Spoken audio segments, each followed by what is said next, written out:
Passons maintenant à la correction de la deuxième question. Cette deuxième question est exactement dans la même thématique que la première. C'est-à-dire que nous allons discuter des différentes formes d'énergie utilisées par des appareils. Donc en gros, dans la matière que vous devez étudier, c'est pile poil dans le thème 10, éclairons notre lanterne. Analysons les deux photos. Sur la photo de gauche, on peut voir un fer à repasser, tandis que sur la photo de droite, nous pouvons voir une foreuse. Ensuite, on nous demande de compléter le tableau. Pour le fer à repasser et pour la foreuse, on nous demande de dire la forme d'énergie qui alimente l'appareil. Et ensuite, on nous demande les formes d'énergie obtenues pendant le fonctionnement. Passons à l'image de gauche. On voit que le fer à repasser est visiblement branché à une prise électrique.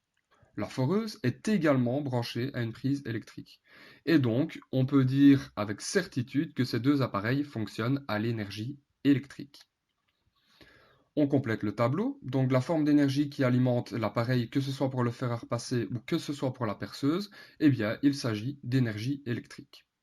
Alors, je vous ai mis un petit détail en évidence, mais c'est un détail qui est quand même assez important. On peut constater que le fer à repasser est allumé. Donc, un fer à repasser, par définition, ça sert à repasser le linge. Ça sert à repasser le linge en faisant chauffer de l'eau qui va permettre le repassage. Donc ça veut dire qu'à partir de l'énergie électrique de départ, on va obtenir de l'énergie thermique, étant donné qu'on va chauffer de l'eau. Vous me suivez? Je complète le tableau et je peux mettre que la forme d'énergie obtenue pendant le fonctionnement, il y a de l'énergie thermique à partir d'énergie électrique en ce qui concerne le fer à repasser. Mais ce n'est pas tout.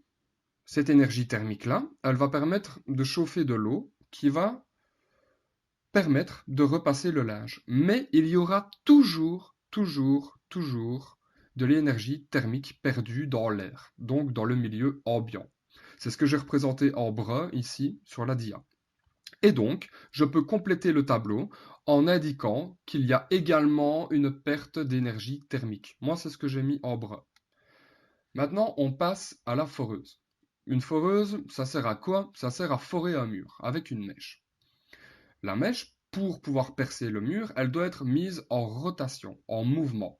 Et donc, étant donné que cette mèche est en mouvement, elle contient de l'énergie mécanique. Donc, c'est-à-dire qu'une foreuse convertit de l'énergie électrique en énergie mécanique. Je peux donc l'indiquer dans le tableau. Maintenant, cette mèche, je vous déconseille fortement d'y toucher après avoir foré un mur. Pourquoi? Eh bien parce qu'elle sera brûlante. Encore une fois, la mèche qui fore le mur est en contact avec ce mur et le mouvement de rotation va créer des forces de frottement entre la mèche et ce mur. Donc, comme on l'a dit tout à l'heure, qui dit force de frottement dit production d'énergie thermique perdue. Et donc, je peux indiquer dans le tableau également qu'il y a une déperdition d'énergie thermique. La question 2 est donc terminée.